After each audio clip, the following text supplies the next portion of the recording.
Ya está, ya se ve en Facebook también. Excelente.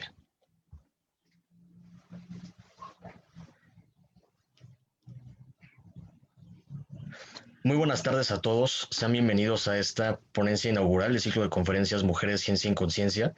Este ciclo de conferencias lo estamos haciendo en conmemoración al 8 de marzo, el Día Internacional de la Mujer, y en esta ocasión tenemos como nuestra invitada a la doctora Yasmín Chirino, quien es médico pediatra con especialidad en neonatología y actualmente dirige el programa interprofesional en el Centro Médico ABC en colaboración con la UNAM.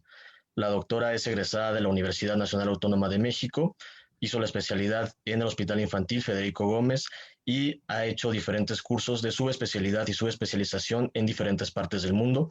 Durante la plática estaremos abordando un poco más a detalle su experiencia profesional. Doctora, muchísimas gracias por estar aquí con nosotros el día de hoy. Le cedo la palabra. Gracias a ustedes y de verdad que es un verdadero honor participar en este foro. Bueno, voy a compartir la presentación. Si la pueden ver, adelante. Cuando me pidieron hablar de las mujeres en la educación médica, bueno, pude hablar en forma muy general y lo que decidí en esta ocasión para esta honorable invitación fue quizá hablar un poquito de la trayectoria que tuve que seguir para llegar acá. Y esto con el fin de que si a alguien le sirve las vivencias y la experiencia para sí mismo, pues la verdad que vale la pena todo lo que se ha pasado. Como mencionaba, déjenme ver, yo soy egresada de la Facultad de Medicina de la UNAM. Empecé en septiembre del 81, aunque a nosotros nos nombran por generación del 82-85. Durante este periodo, a mí la docencia ya la tenía, es algo que me gustaba. Entonces, como muchos de nosotros, cuando estamos en la facultad, deseamos ser instructores. Entonces yo apliqué para ser instructor de anatomía. Ahorita buscando fotos encontré qué bonita está ahorita y ya vi cómo la adaptaron, cómo quedó. Entonces yo fui instructor de anatomía, lo que me hizo aprender realmente en una forma vívida. Y el estar compartiendo lo que iba aprendiendo y apoyando era algo que para mí fue muy agradable. Y ahí es donde empezó también las ganas de continuar, ¿no? Me di cuenta que enseñar me hacía aprender 2 veces. De ahí hice el internado de pregrado en el Hospital General de Sonora número 32 del IMSS y fui jefe de internos. En ese tiempo me tocó que había muchas situaciones, ya saben que en la parte que tenemos de vívidas como estudiantes, hicimos un movimiento, buscábamos uniformes que no teníamos. Pero decidimos, en vez de hacer huelga y hacer un paro, trabajar más fuerte. Habíamos visto que en Asia colocaban una cinta de color sobre el brazo y trabajabas bajo protesta. Y eso decidimos hacer. Entonces, fueron las primeras partes como de ver las cuestiones de otra forma. Yo no, de ninguna manera, digo que hacer una cosa u otra forma sea diferente o mejor. Simplemente fue lo que optamos por generación y nos unió mucho. Y entonces platicábamos, nos juntábamos también para compartir información. Todos los internos nos quedamos en el hospital día y noche, todos los días. Y finalmente hubo que ceder, porque todos trabajábamos y comíamos y estábamos ahí todo el tiempo. Entonces, solamente para que se entienda que no solamente, que esa parte viva que tenemos como estudiantes, pues todos la hemos tenido en algún momento.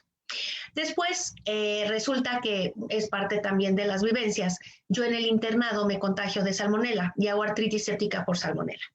No me puedo mover, solo movía la cara y los mazos y la cabeza. Hice una reacción leucemoide, estuve internada ahí mismo en el hospital. Y entonces había que aplicar para el servicio social. Perdí mi examen final por estar hospitalizada. Entonces me apuré todo lo que pude para, por promedio, buscar hacer investigación. Hice investigación y quedé en el Instituto Nacional de Perinatología, donde estuve en el departamento de genética. Ahí puse andadera porque iba yo con andadera, era yo una cosa bastante delgada. pero eran unas ganas de aprender y decía, bueno, me tengo que apurar porque quiero entrar a la residencia, entonces voy a aprovechar este tiempo para estudiar. Entonces, en la biblioteca en Perinato está excelente, buscaba artículos, me llegaba, estaba, y bueno, fueron 6 meses que estuve todavía en andadera, 2 meses sin caminar y 6 en andadera, y finalmente, pues, me recuperé. De ahí tocó el examen nacional y yo quería ser pediatra. Hago mi examen para pediatría y pues todos vamos con la maletita llena de ilusiones, deseando quedar, deseando lograr lo que uno quiere, y ese era mi anhelo también. Hago el examen nacional y cuando veo, pues dije, no, o sea, somos muchas universidades, hay mucha gente, y pues yo lo único que deseaba, yo quiero estar ahí, yo quiero estar ahí, yo quiero estar ahí, pues con todo el empeño, y quedé seleccionada también. Entonces, cuando quedas en la selección de pediatría, pues hay que ir corriendo al hospital donde quieres ir, a aplicar, porque los exámenes son el mismo día. Entonces era estudiar y estudiar y estudiar. Lo que yo aprendí, por ejemplo, en la UNAM no era lo que nos iban a dar en la clase ni lo que iba a venir en el examen. Lo que sabíamos era estudiar el libro de pasta a pasta. No necesariamente los exámenes iban a venir de las clases, ¿no? Lo que sabíamos es que no podíamos parar de estudiar, y la competencia era muy fuerte, era una competencia muy grande, y pues queríamos quedar. Entonces, pues como yo les dije, con esta maletita llena de ilusiones, pues ahora al Federico Gómez. Y claro que habíamos estudiado mucho, y el Federico Gómez tiene la mitad del examen. En ese tiempo, no sé cómo es ahorita, aunque es mi casa aún, era la mitad era cultural, la mitad era académica, y había una parte de entrevista. Y fue con mi primer encuentro, ¿no? Como mujer, porque en la UNAM yo no sentía la diferencia entre compañeros. Venía yo de colegio privado y de monjas y de puras mujeres, pero la verdad yo no sentía esa diferencia en cuanto a trato. Por ser mujer, yo podría ser hombre, mujer, animal o cosa, el trato era idéntico. Pero aquí fue donde empecé a sentir, ¿no? Entonces las entrevistas eran entrevistas muy fuertes, y por qué usted no se casa mejor, y por qué no se dedica a otra cosa, entonces era como, bueno, si me caso, no me caso, hago, o sea, nunca voy a dejar de ser mujer, y no todas las mujeres se casan, o no todas las mujeres deciden, ¿no? Eso es la libertad de cada una de lo que quiere ser, ¿no? Aplicando a la parte de mujer.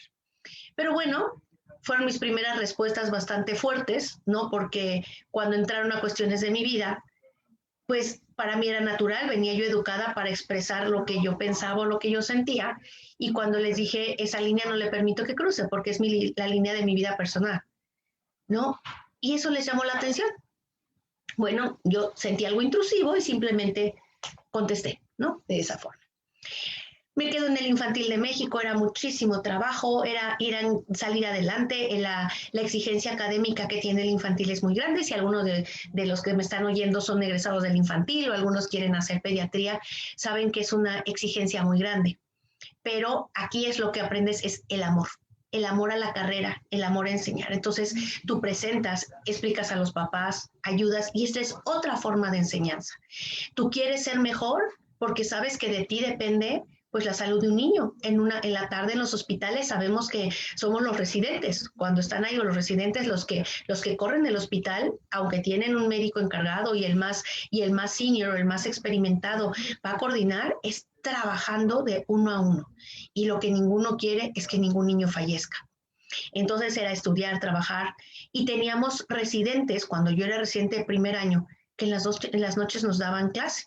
Entonces yo todavía hasta la fecha recuerdo mi residente de un año arriba de mí, que nos daba clase a las 3 de la mañana, y que ya estás más dormido que despierto, con las piernas dormidas por estar sentado, pero eran unas ganas de aprender que no tenían igual.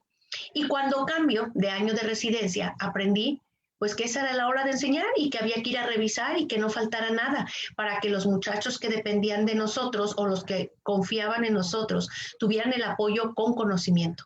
Cada caso clínico que se presentara, cada hospitalización, debería tener una revisión bibliográfica con comentario al diagnóstico que teníamos.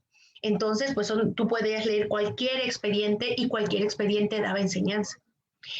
De ahí termina pediatría, y bueno, hubo aquí una plática, algo muy, muy especial. Hicieron un análisis de los egresados del Federico Gómez, Y resulta que de los egresados del Federico Gómez, la mayoría de las mujeres no se casaban, se quedaban solteras y se habían dedicado a la medicina y a llevarla completamente. Y eso hizo en mi generación como que un ruido. Y fue un cazadero, ¿no? Para romper con el esquema que había o por conciencia, ¿no? de lo que iba. Y yo no fui diferente al resto de mis compañeros. Pero resulta que con la persona que me casé, vivía fuera de México, aunque él es mexicano y había estudiado aquí en México, también en la UNAM, pues se había ido al extranjero y decido acompañarlo. Entonces, cuando lo acompaño, había que, pues que presentar exámenes y resulta que él lo transfieren, primero vivía en Holanda, lo transfieren a Viena. Entonces, un año antes de que me fuera a casar, pues decido ir a presentar exámenes, ¿no? Y a ver, porque yo no quería parar de estudiar, sí tenía ganas de casarme, pero no quería parar de estudiar, no quería parar de aprender. Entonces, me hacen todos los exámenes en inglés sí hablaba, y claro, jamás me preguntaron nada del alemán, pero pues todo fue en inglés. Entonces, aquí en esta diapositiva pongo la parte del escudo del Infantil de México, porque fue la preparación que yo tenía de allá, la formación de estudiar sin parar, aprender cosas nuevas, la que me hizo y me ayudó en la estructura. Yo tenía bases muy sólidas que venían de la universidad y esas bases sólidas solo se crecieron con lo que yo aprendí en el Federico Gómez. Entonces, ¿cuáles eran las aptitudes que había que tener? Pues conocimiento médico-científico, enfoque en lo que se desea lograr, tolerancia a la frustración, resiliencia, capacidad adaptativa. Y aquí yo pongo enfermería. Enfermería fue la clave de que yo pudiese salir adelante en todos los diferentes países. Ahorita vamos a ver. Yo no hablaba alemán, entonces llegué un poco antes y estaba yo estudiando alemán. No tenía yo en ese tiempo, pues, para los libros, entonces pedí permiso de quedarme en la biblioteca con el libro de mi profesor, que era Frau Ruth Woll, hice cardiología pediátrica ahí. Y entonces me ponía a estudiar, y yo lo que tenía nervio era que el examen final iba a ser en alemán, ¿no? No me preocupaba la parte de cardiología, estaba yo estudiando en inglés, sino el tener la capacidad de expresarlo en un idioma, pues, que yo no conocía. Por eso, platicando ahorita con los muchachos, muchos están aprendiendo alemán, bien por ustedes, porque a mí me tocó en ese momento. Es esta parte, en la parte como mujer, y voy a ser muy abierta, de todos modos lo viví. Me tocó mucho racismo, ¿no? Yo nunca había sentido racismo, que no tuvieran paciencia porque yo no hablase bien, porque si no pronunciaba bien las palabras no me entendían. Había muchas situaciones que había que realmente tolerar y muchas eran muy fuertes, ¿no? De la forma como te hablan, ser mujer y ser latina no era lo mejor. En ese tiempo me tocó justo cuando se cayó el muro en el 90. Entonces venían todos los de los países del este y observaban. Entonces en ese momento realmente era un momento de apertura y pues yo podía aparecer de cualquier lado, al parecer parecía yo turca, pero pues no había, o sea, esa apertura al extranjero no existía, por lo menos en el momento que yo estaba. Entonces, ¿qué opté por hacer? Como que vi que me podía camuflajear, me compraba yo faldas austriacas para parecer local, las blusas que utilizaban todos por allá, porque son muy tradicionales, y era estudiar y estudiar y estudiar. Cuando estuve ahí y todas esas partes que se vivieron, decidí que iba yo a sacar de cada lugar un diploma médico, un diploma de alguna otra cosa para tratar de hacer lo mejor de mí. Y pues en Viena dije, ¿qué voy a hacer? Pues la parte del diplomado, mis diplomas de alemán, acabé en el C1 y decidí aprender vals. Entonces, pues tomaba yo en la universidad, las universidades siempre tienen clases y pues yo era una universitaria, sabía perfecto cómo se manejaba y pues yo era feliz en la universidad. Entonces ahí me acuerdo que un día había un póster muy bonito para un congreso de nefro, entonces pedí que si cuando se acaba el congreso me podía yo llevar el póster y fue el primer cuadro que tuve, que tengo hasta la fecha.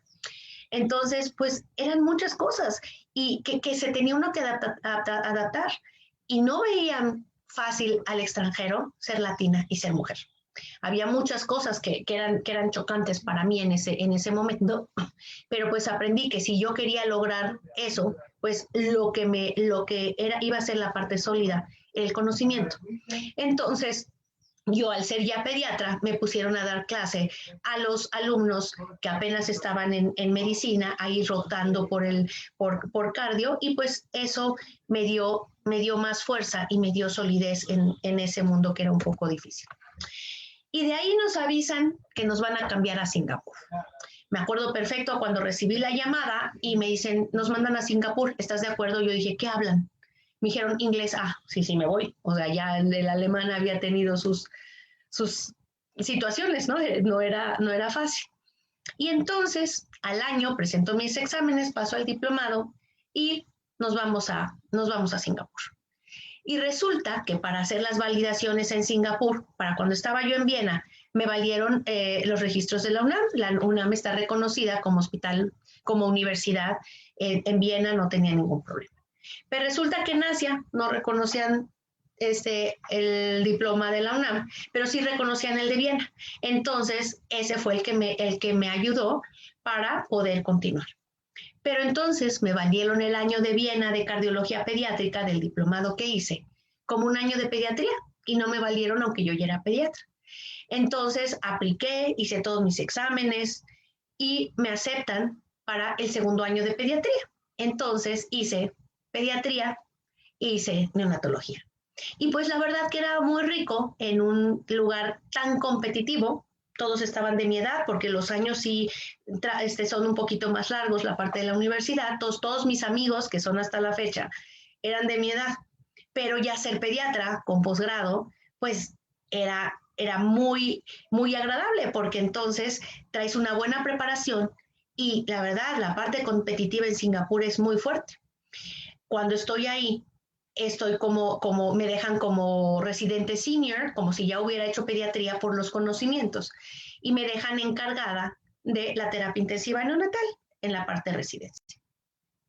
Y tenemos que dar como parte, cuando estás haciendo tu educación universitaria allá, tienes que dar clase en pregrado, es parte de tu entrenamiento. Entonces empiezo a dar clase de pregrado, daba yo pediatría y neonato en el módulo de ginecología y neonatología que vienen juntos. Y los exámenes de esos muchachos se hacen mucho preguntas abiertas. Ellos ponen referencias bibliográficas en sus preguntas abiertas. Eran unos exámenes excelentes. Llegan las calificaciones y me dicen que yo no puedo poner más de 8, porque a ningún estudiante tiene un nivel tan alto como para tener 10 cuando apenas están estudiando medicina. Y yo decía, pero ¿cómo hacen? O sea, que pongan todo el esfuerzo, referencias bibliográficas y no solo libros, artículos. O sea, los exámenes eran realmente para ponerlos en un marco. ¿Y no? Y entonces se me explica que si yo les pongo 10, ellos sienten que ya llegaron, ¿no? Entonces yo, por sentirme bien, les ponía 10 plus, o sea, dos sumitas, ¿no? Se los ponía yo así circulado, casi les ponía estrellitas, porque a mí me parecían un gran esfuerzo. Daba yo clases en auditorios en la Universidad Nacional de Singapur, y auditorios como si fueran anfiteatros, y el intercambio era muy bueno, pero yo ahí aprendí que el alumno y la actitud, o sea, el alumno es igual. No hay más o menos IQ en uno o en otro, sino es la actitud que cada uno toma. Y pues aquí lo que pasaba, si de repente veía a unos hablar, si los podía yo sacar, ¿no? Y era algo que nadie hacía. Entonces yo le decía, ve a dar una vuelta, ¿no? Y regresas, o veía yo alguna parejita, ya no se demuestran cariño en público, y los veía así muy cariñositos, le decía así, un poquito inclinados, que era lo más, pueden salir a dar una vuelta y regresan, ¿no? Para despabilarse o platicar o lo que quieran. Y entonces, al ratito, pues era otra forma de trabajar, hacíamos diapositivas, era otro tiempo. Y las clases, el que me dirigía, que era el profesor Tam King Long, que es el que describió en el Avery la transfusión feto a feto, el padre de la fototerapia en el sureste de Asia, él me llevaba de la mano. Ahí aprendí que uno era la parte, yo había tenido grandes profesores y profesores que fueron mentores, que fueron como padres para mí. Y ese era otro estilo. Era otro estilo en el que me decía, no seas tan latina, tienes que hacer piel de elefante, porque de repente pasando visita, alguno de los profesores, que no era él, me decía, ¿y en tu país de tercer mundo cómo tratan eso? Y uno como latino, shook, ¿no? O sea, ¿por qué? ¿Por qué me hablan así? ¿No? Y eran cosas así, entonces mi jefe me mandaba a llamar y me decía, debes tener piel de elefante, me daba un té con hielos. Y me decía, tú tienes que tener fuerza y tú tienes que transmitir a fuerza, que nada de lo que te llegue alrededor te quite el enfoque de lo que tú quieres lograr. Y pues bueno, esa fue otra parte adaptativa. Y como yo les dije, ahí estaba encargada de la terapia intensiva neonatal. Y resulta que por la preparación que yo traía y pues la parte pues más rígida que traía de educación médica mexicana, a todos los que estaban a punto de darles cuello, me los mandaban a la UCI a estar conmigo un mes y si yo autorizaba que se quedaran, se quedaban y si no, no. Porque al parecer la exigencia que yo traía era algo que ellos buscaban. Y pues para mí era natural. Por ejemplo, si pasaban visita y el profesor decía, me gustaría revisar cuántos niños con conducto arterioso tenemos en el último año, me iba yo a la biblioteca, buscaba yo cuántos eran y entonces para la siguiente visita ya lo traía todo. Y él me decía, yo lo pregunté abierto, pero para mí eso era, búscalo. Entonces, eso gustó mucho y es el entrenamiento que traía. Allá se hacían publicaciones internas, él publicaba muchísimo, en paz descanse, él ya falleció. Y aprendí, por ejemplo, cuando íbamos a presentar, para prepararnos para las presentaciones que hacíamos en todo el sureste de Asia, que estaba Malasia, Singapur, Indonesia, entraba Hong Kong, Australia, entraban todos estos en los grupos para los congresos. Nos hacían presentar y decían, compórtense maleducados. Uno se tenía que poner para un lado, para el otro, ser grosero, poner chicle, porque así es la imagen que nosotros damos para ellos. Y era para que ninguno de nosotros se desconcentrara. Y todos tenían que hacer las preguntas más fuertes para que nosotros estuviéramos preparados para la presentación. Y entonces para mí era algo diferente y practicábamos la presentación con preguntas y preguntas y preguntas. Y él decía, si hay alguna pregunta que se sale de contexto, tú solo me miras y yo me paro y contesto. Entonces, así era, presentábamos, decíamos, hacíamos y de repente había algo, volteaba y se paraba y decía, a mí me gustaría complementar o completar con eso. Y ahí aprendí otro estilo de profesor, ¿no? Eso para mí era completamente diferente y esto pues es una capacidad adaptativa. Soy miembro de la Academia de Medicina de Singapur, apliqué para ello y se me fue otorgado. Fui la primer miembro iberoamericana en ser parte de la academia, lo que soy hasta la fecha. Entonces lo actualizo a través de mi currículum. Y resulta que, como yo les dije, de cada lugar iba a ser un diploma, ¿no? Pues aquí decidí aprender mandarín, pintura china y nacieron mis 2 primeros hijos. Entonces tengo 2 hijos singapurianos. Y de ahí, allá fueron casi 8 años estando en Singapur, yo ya estaba muy adaptada, tenía ya una consulta que había acreditado, estaba en la universidad, ya había pasado de senior, de residente senior a médico de base senior, y ya iba a entrar a profesor cuando nos cambian de país. Y cuando te cambian, pues es otra vez volver a empezar, y nos mandan a Sao Paulo. Cuando yo buscaba hacer esto, pues yo siempre buscaba hospitales universitarios que tuvieran mejor publicación para que el trabajo que yo hiciera a la vuelta, yo deseaba volver a mi casa, tuviese una fortaleza científica. Entonces aplico al Instituto de la Crianza en Sao Paulo, en Brasil, y ahí hago un diplomado en terapia intensiva pediátrica, no cardiología pediátrica. Terapia intensiva pediátrica, resulta que a mí no me habían tratado trasplantes y ahí es un sitio pionero para trasplante de hígado, que eran los primeros, y a mí la terapia siempre me ha gustado. Lo que quise aprender aquí fue portugués. Cuando estaba embarazada yo había querido aprender tai chi, pero con tanto trabajo que había en Singapur no aprendí y lo aprendí aquí. Entonces durante el embarazo hacía yo tai chi y empecé a aprender pintura, pues la pintura oeste, ¿no? En Singapur aprendí pintura china, aquí oeste. Y aquí nació mi tercer hijo en Brasil y pues al que le gusta el fútbol.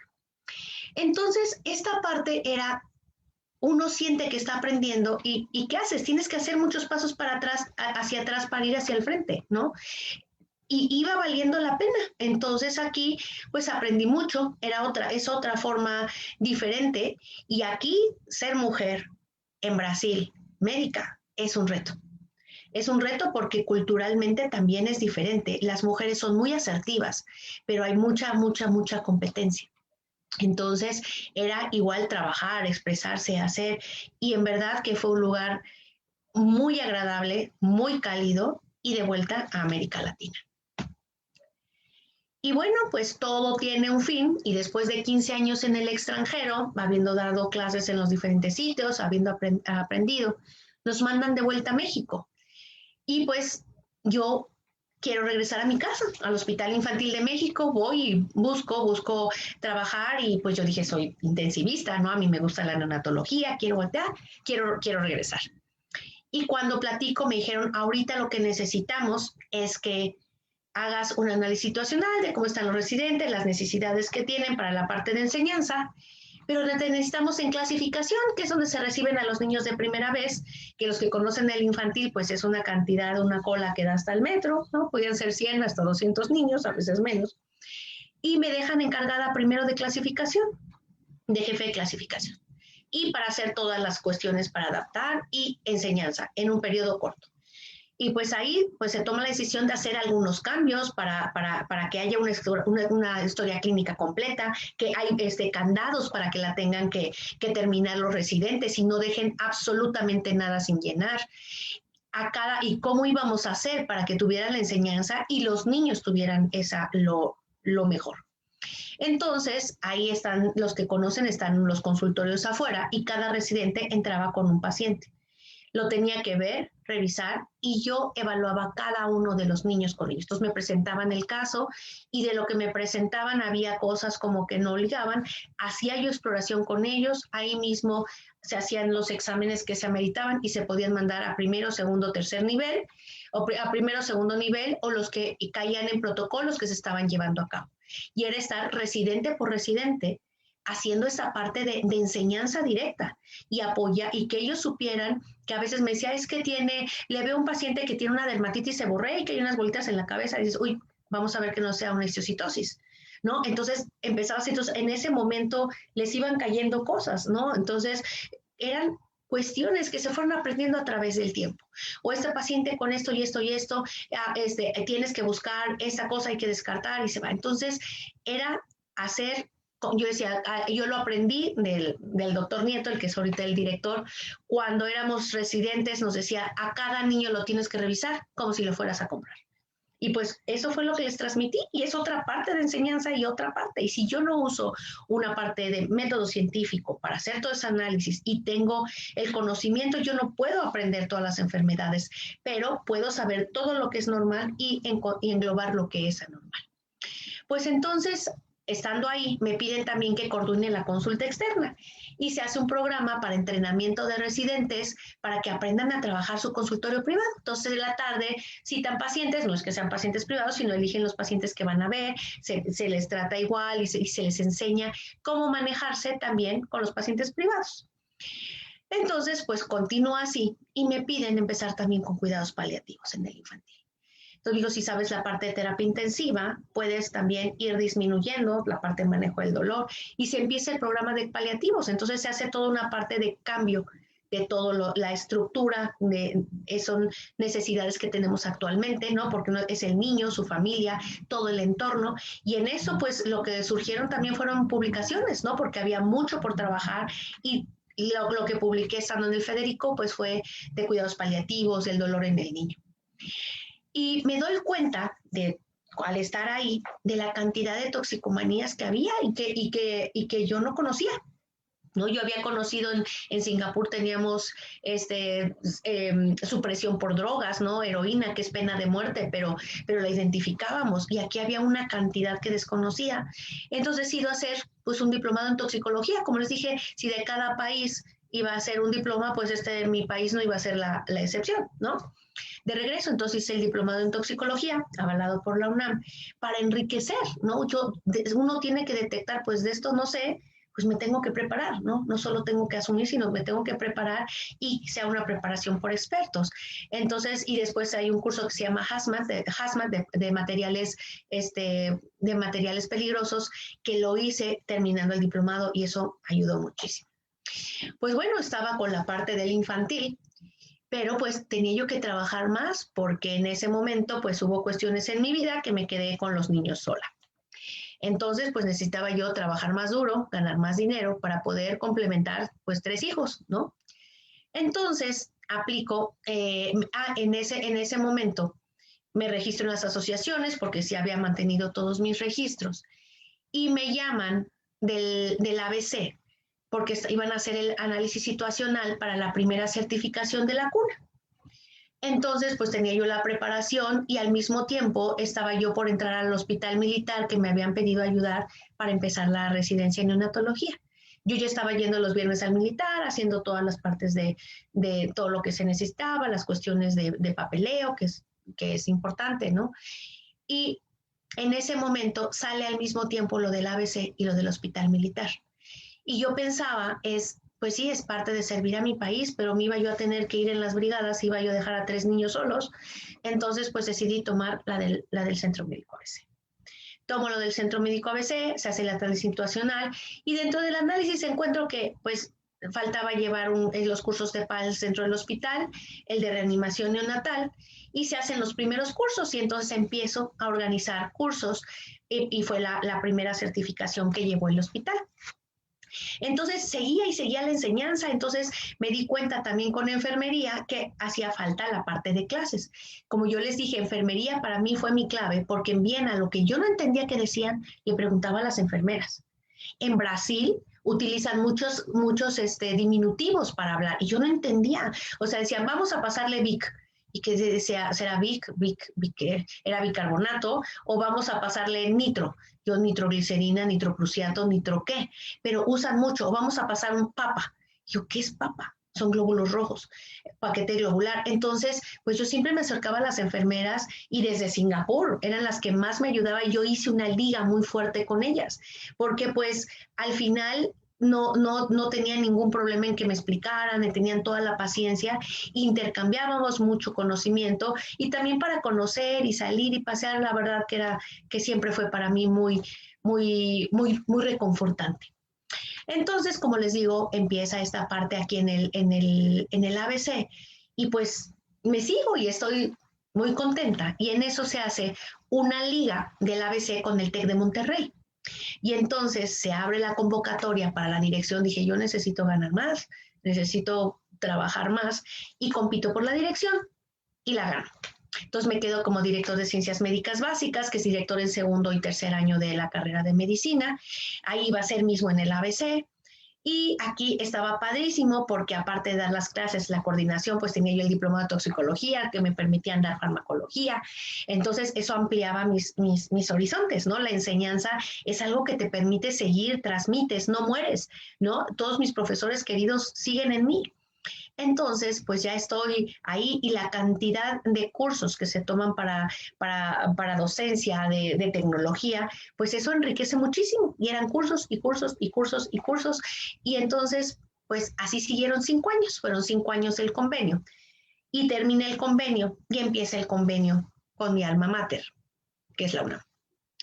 Entonces, cuando empieza el convenio, pues me piden que continúe con el trabajo. Entonces eran los mismos años, tercero y cuarto año, que rotan, quedé como profesor sede, y en verdad que para mí regresar a mi origen era lo más feliz. Decía, dar de vuelta a mi alma mater no tiene precio. O sea, todo lo que se logró, así como yo hablo con los estudiantes, yo soy ustedes hace muchos años, ¿no? Con todas las ilusiones, todos los deseos, yo no tuve papá médico, ¿no? Ni tenía, o sea, todas esas cosas que se pudieron haber querido pensado, ¿no? Era el estudio y las ganas de salir adelante, ¿no? Entonces me pide el hospital que lo haga y pues se empieza este proyecto. Y el proyecto empieza un proyecto muy ambicioso, que es en la parte matutina, llevar la currícula normal de la carrera de tercero y de cuarto año, hacer la organización, la parte de profesores, acomodar todo. Y en la parte vespertina, tener a medicina y enfermería juntos. Entonces, para mí era dar de vuelta, no solamente a mi alma mater, sino como carrera a las enfermeras, todo lo que gracias a ellas yo había podido lograr y aprender. Entonces empieza esta unión con el Centro Médico ABC y me toca, estoy aquí en la coordinación por parte del ABC de enfermería, por parte de la UNAM se considera como profesor sede, y estoy en la parte titular de pediatría, ayudo muy poquito en farma, y decidí que tengo ahorita pues otro diploma, entonces pues estoy haciendo la maestría en ciencias médicas y decidí que mi tesis está dirigida a educación. Entonces, todos los muchachos participan ahorita con toda la parte, hacemos los test antes y después de hacer la intervención, que se trabaje de uno a uno, que se puedan compaginar enfermería con medicina como debe ser, y en una institución que trate dignamente, donde se les puede tratar bien, donde no haya esas diferencias de ningún tipo, ¿no? Ni de raza, ni de credo, ni de preferencias, ni de absolutamente nada, ¿no? Que no hay colores, que no hay sabores, que somos todos uno solo en un sitio muy agradable. Entonces, finalmente, pues no hay nada que me hiciera más feliz que regresar y hacer las actividades y estar en la parte vespertina. Y pues claro, o sea, eso no quita el trabajo privado, ¿no? La consulta, el tener pacientes también de terapia. Y uno va amando más esa parte, la parte de enseñanza, de la ciencia, de nunca parar de aprender. Yo, como les decía, si yo tuviese que decir qué es lo que se necesita, yo no creo haber llegado todavía a nada. Si Dios me permite, todavía tengo ganas de hacer muchas cosas, ¿no? Y también cosas de mi vida, de mi vida personal, ¿no? Que ahorita la academia ha sido mi fortaleza, ha sido mi pilar, y que lo que me ha permitido no solamente tener el alma llena y rica, sino poder mantener una familia, ¿no? Que finalmente pues necesitan de un apoyo. Y pues aquí eso es lo que yo diría aparte como mujer en la ciencia, enfocarse a lo que uno tiene, hacer una piel de elefante, ser perseverante, ser abiertos a las diferencias. Yo algo que aprendí era siempre quedarme un tiempo observando. Entonces observaba cómo funcionaban, cómo se hablaban y tratar de traducir. No porque vengamos de aquí todo funciona igual, ¿no? Entonces cada país, cada lugar tiene cosas que son diferentes. Entonces tratar de camuflajearse, tratar de ver, y siempre me ayudó estar observante. Cuando regresé a mi país, pues uno se vuelve un extranjero en su propio país, porque ya piensas diferente, porque ya eres diferente, pero también las generaciones eran diferentes. Entonces, para mí, como yo platicaba, no hay límites, que cada uno piense. Yo ahorita veo muchos que están aprendiendo otro idioma, que se quieren ir fuera, que quieren hacer cosas. Hagan lo que su corazón les diga, que nada les detenga, nunca pisando a nadie, nunca haciendo mal a nadie. Sí hay que saltar muchos obstáculos, sí, vida personal, cosas alrededor, y ustedes pueden saltar la piedra, darle la vuelta, ¿no? Quizá lanzarla, pero nunca se peguen con la piedra, ¿no? Eso es lo que tienen que saber. Entonces, buscar lo mejor y de cada cosa aprender y aprender más. Nunca hacerse bolita y dejar que los pateen, aunque hay cosas que son bien duras en la vida. Y ahorita, ya para terminar, esta foto me encanta. Estos son mis 3 hijos, esta fue tomada en el 2014. En esta foto, Alex el Grande estudiaba medicina y en ese momento entró una cesárea conmigo. Yo había ido, ese día Tiffany jugaba soccer en Pumas, estaba en la repre de Pumas, y venía de un nacional y la había ido a recoger a las astas. Me habían acompañado los otros 2 en el carro, por eso Javi el chiquito está hasta con patulas. Y resulta que cuando voy en camino, me llaman que tengo una cesárea, ya no me daba tiempo de ir a casa, me tuve que ir al hospital. Entonces, ven, Tiffany, la de en medio, exhausta de venir del partido, el grande completamente feliz porque entró a la cesárea, y el chiquito pues nada más había acompañado, ¿no? Ahorita el chiquito tiene 18, Tiff tiene 24 y Alex tiene 25. Y resulta que el que estaba ahí más feliz, un día me dice, a los 2 años de la carrera, me dijo, mamá, te aviso que me voy a cambiar de carrera.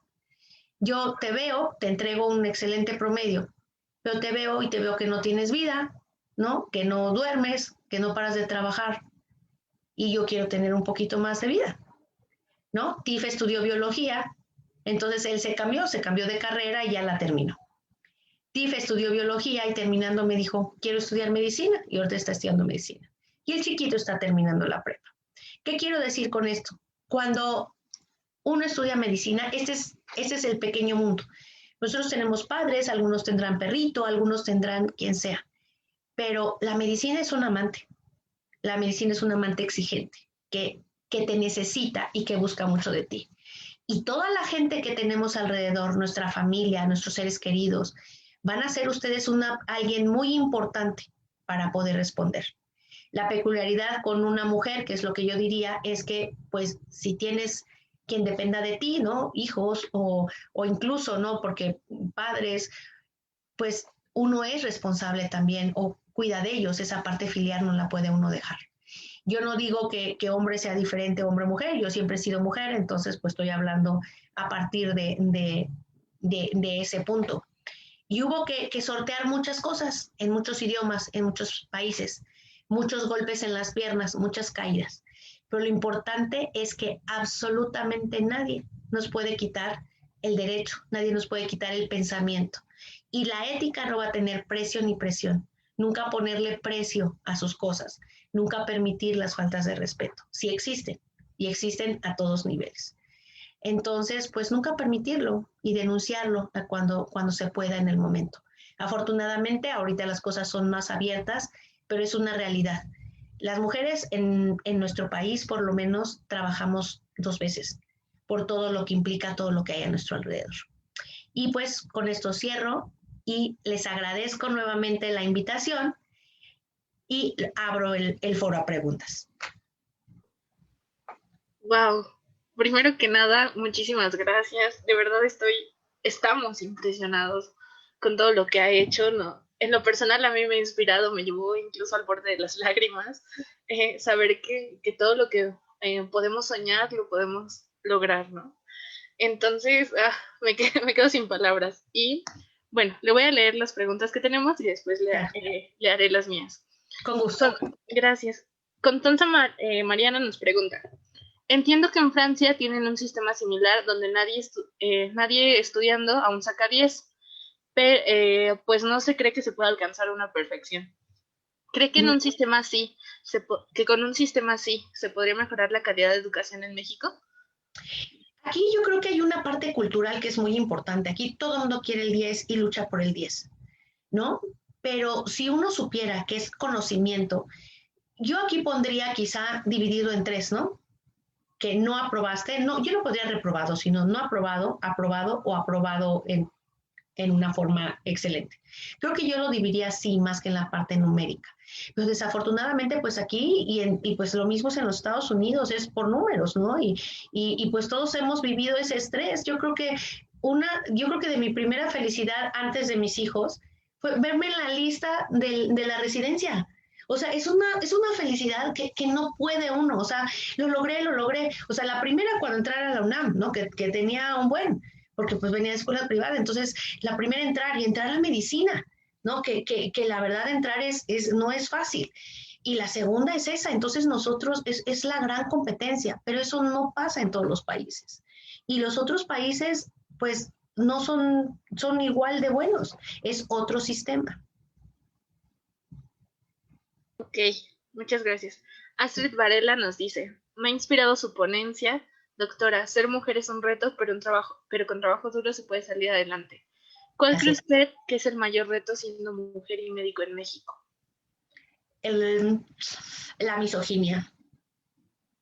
La misoginia. Desafortunadamente todavía hay comentarios muy desafortunados, ¿no? Y aquí la ventaja es que ya tengo las suficientes canas, ¿no? Alguna vez me ha tocado oír que digan palabras desafortunadas o comentarios desafortunados y yo siempre volteo y digo, a ver, ¿quién de ustedes nació de huevo, no?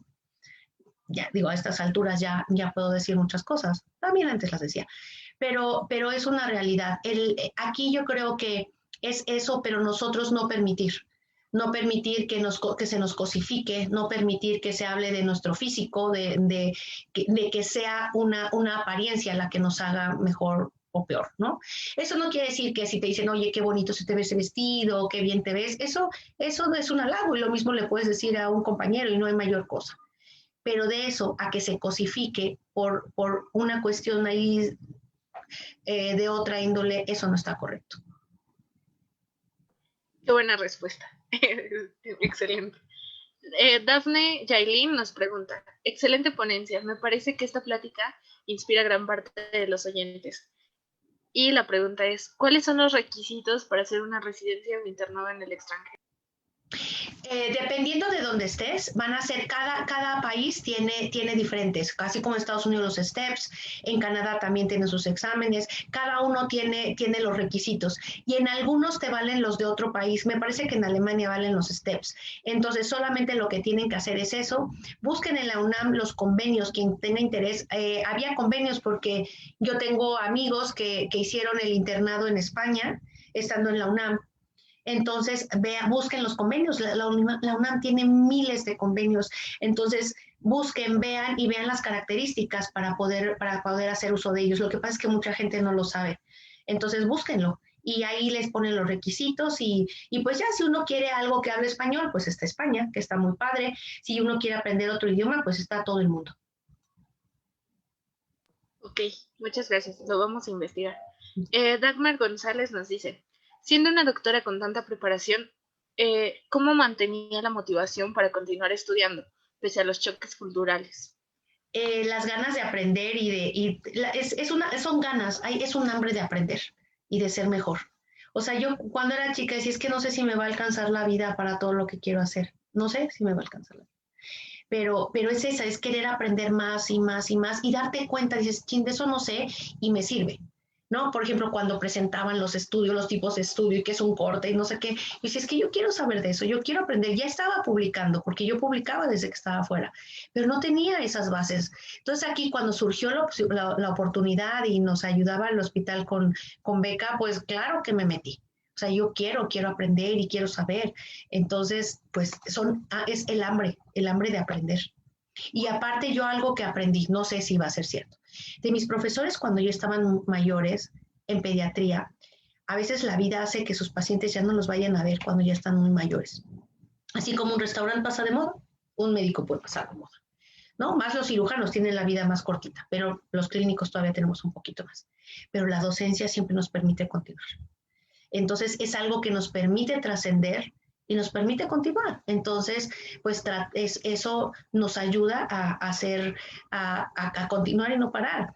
Mi papá tiene 83 años y todavía da clases. Entonces, también pues vengo de una familia de mucho trabajo y mucho esfuerzo. Entonces, pues son un ejemplo, ¿no? Ambos padres. Wow, y ahora usted se ha convertido en un ejemplo para todos nosotros. Sofía Gutiérrez Martínez nos dice, su historia es admirable, doctora. Usted menciona que la actitud es muy importante. Como estudiante de medicina me interesa saber qué aptitudes valora más en un estudiante que pueda abrirnos las puertas para poder vivir más experiencias que nos dejen conocimientos como las oportunidades que usted ha tenido.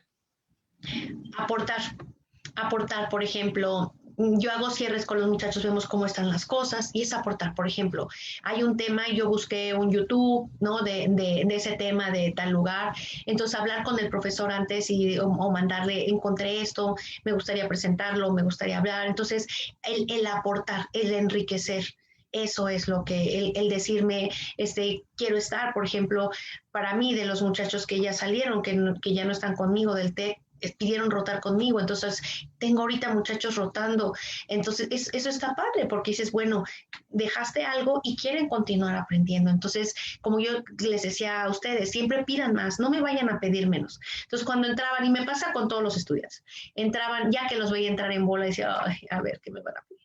Y cuando decía, no, es que quiero cambiar el examen, no, o sea, exprésate, siéntete libre de expresarte, pero no lo voy a cambiar.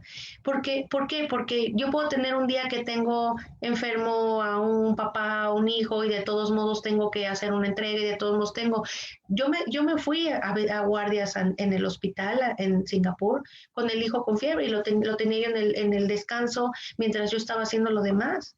Entonces, yo no digo que eso pueda ser correcto, no, eso era mi realidad, ¿no? Era la realidad. Entonces, solo no pedir menos, siempre pedir más. Y aunque uno esté muy cansado, dar un poquito más. Yo me acuerdo que alguna vez, creo que fue en la secundaria, leí de la vida de Sor Juana. Y Sor Juana se cortaba el cabello cuando no aprendía, ¿no? Ya le iba el cabello hasta acá y dije, no, es que pues si no acabaría pelona. Entonces es como que este es mi reto, mi cabello está largo porque no paro de estudiar, ¿no? Entonces es como decir, quiero aprender, quiero saber más. Y de todo, ¿no? Por eso les decía, no, pues también ahorita hice fotografía en el ABC, los cursos de fotografía, uno de culinaria, no parar. Y esos como eran papás e hijos, pues digo, mamás e hijos, mi hijo tomaba conmigo, y está bien padre, ¿no? Entonces, no parar, no parar, no parar de aprender, no parar de hacer cosas diferentes y no tener miedo de intentarlo. Wow. Sí, yo también acabaría sin cabello. Y es impresionante todo lo que ha hecho y las palabras que nos dice. Creo que todas nosotras y nosotros ahorita estamos muy agradecidos con las palabras que nos ha dado en estos momentos tan difíciles donde tenemos que vivir la medicina de otra forma. Que lleguen palabras así y historias como la de usted realmente nos inspiran a seguir y a resistir y a persistir. Y bueno, mi pregunta es, ¿qué le diría a su yo estudiante de medicina que cuando empezaba? Si ahorita tuviera una plática con ella, ¿qué le diría? Sí lo vas a lograr. Nada más cuida el paquete y sí lo vas a lograr. Wow, okay. Muchísimas gracias, de verdad. Yo me voy y yo creo que todos los que la estamos viendo estamos muy agradecidos y nos vamos con una, no sé, con una lección y ay, no sé, de verdad estoy sin palabras, estoy muy conmovida y muy inspirada a querer seguir luchando por nuestros sueños. Pues yo les dije, así como se los dije siempre, siempre cuentan conmigo para platicar, para compartir, para llorar, para despotricar, para lo que necesiten, el que quiera rotar conmigo. O sea, yo sé, yo también no me lo debo a mí, acuérdense que estamos no sobre hombros de gigantes. Y yo siempre tuve ese apoyo de poder platicar desde mis hermanas, mis padres, mis profesores. Tuve profesores que marcaron mi vida y son los que me explicaban, como les dije, el profesor Tan en Singapur, no saben cómo entraba yo enojada y me decía, es que eres muy latina, a ver, siéntese, y le llamaba a la secretaria, el vasito con hielos y mis amigas, o sea, siempre hice apoyo, siempre hice catarsis. No crean que todo el tiempo era feliz y no, porque sí se cae y se siente uno mal y decías que estoy haciendo aquí, vale la pena. Y cuando lograbas sacar la cabeza, te cambiaban de lugar y volver a empezar, ¿no? Pero al final, es decir, lo tengo que lograr, lo tengo que lograr, lo tengo que lograr. Y va a haber cosas, como les digo, va a haber cosas de salud, cosas emocionales, cosas físicas, de todo va a haber. Pero nadie nos puede quitar el sueño. Y aunque decía yo, aunque solo la cabecita se va a mover y va a ver. Si Dios lo permite, no importa lo demás, tenemos que salir adelante. Y pues como se los dije, siempre cuentan conmigo. Siempre, siempre, siempre. Muchísimas gracias, de verdad. De verdad no tengo palabras para agradecerle todo lo que este mensaje nos deja a todos nosotros. Somos de diferentes universidades, de diferentes lugares, pero creo que todos tenemos una misma meta, llegar y convertirnos en los mejores médicos que podamos ser para nosotros, nuestras familias y nuestros pacientes. Entonces, y así será. Gracias. Y así será. Doctora, muchísimas gracias por estar aquí con nosotros el día de hoy. Como su alumno, de verdad no tengo pues más palabras de agradecimiento para poder expresarle pues toda mi admiración. Recientemente platicábamos también con nuestro ponente la semana anterior sobre el valor de la mentoría en educación médica, ¿no? Y creo que pues es algo que usted ha logrado transmitir muy bien hacia todos los que hemos tomado clase con usted en alguna ocasión. Pues, a todos los demás. No. Y acuérdense que yo soy ustedes hace muchos años. ¿Ok? Claro que sí, doctora. A todos los demás que nos están escuchando, vamos a tener el ciclo de conferencias martes y viernes durante todo el mes de marzo y de igual manera vamos a estar participando en la Semana del Cerebro en Universum. Entonces, pues, por favor, manténganse atentos a nuestras redes sociales para que podamos estar en mayor comunicación con ustedes. Muchísimas gracias a todos los asistentes. Recuerden que al final del ciclo les vamos a hacer llegar un formulario para que puedan registrarse y obtener su constancia. Y pues muchas gracias a todos. Nos vemos el siguiente martes. Hasta luego, muchas gracias. Chao.